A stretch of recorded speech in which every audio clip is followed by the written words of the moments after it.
आपने बत्ती गुल की थी,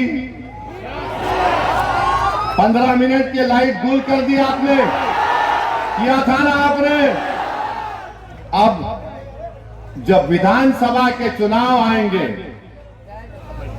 जब विधानसभा के चुनाव आएंगे, 20 साल आपने नीतीश को वोट दिया, 15 साल आपने लालू को वोट दिया, क्या हासिल हुआ आपको बताओ?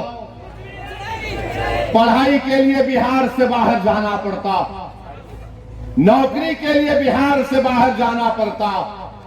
मुझे माफ कर दीजिए अगर मैं जो अब कहने वाला हूं, आपका हाल ऐसा है कि सिर्फ मनी ऑर्डर पर आपका घर चलता, मनी ऑर्डर पर हमारा घर चलता है बिहार में। ये 20 साल और ये 15 साल राजनीति करने वालों ने हाल हमारा कर दिया है।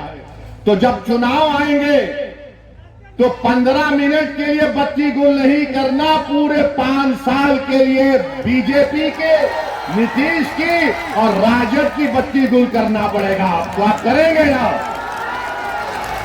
कि जज्बात में आके हाथ तो नहीं उठा रहे। अगर आप वादा कर रहे हैं बत्ती गुल करेंगे लोगों की, तो मैं ढाका की जनता को खुशखबरी दे रहा हूं कि हमने हमारे भाई राणा रंजीत को यहां से अपना उम्मीदवार बनाने का ऐलान कर रहे हैं।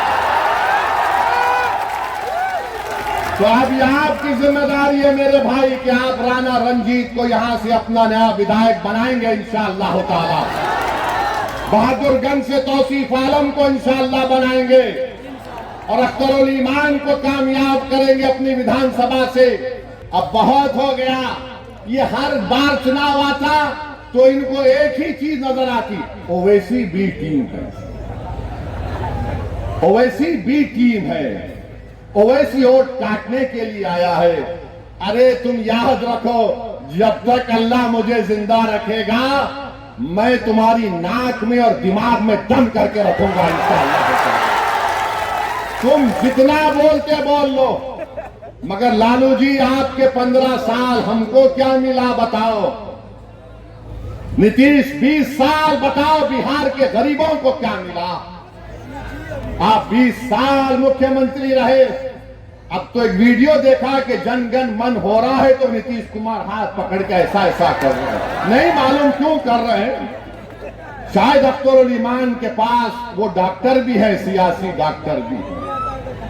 आप बताइए आप किसका साथ देंगे? जिसको आपने 15 साल आजमा लिया, जिसको आपने 20 साल देख लिया और हमको गाली देते थे। 2 मरतबा लालू नीतीश आए और कहा कि ओवैसी को रोको वरना भाजपा आ जाएगी, और आप बेचारे मासूम इनकी बातों में आ गए।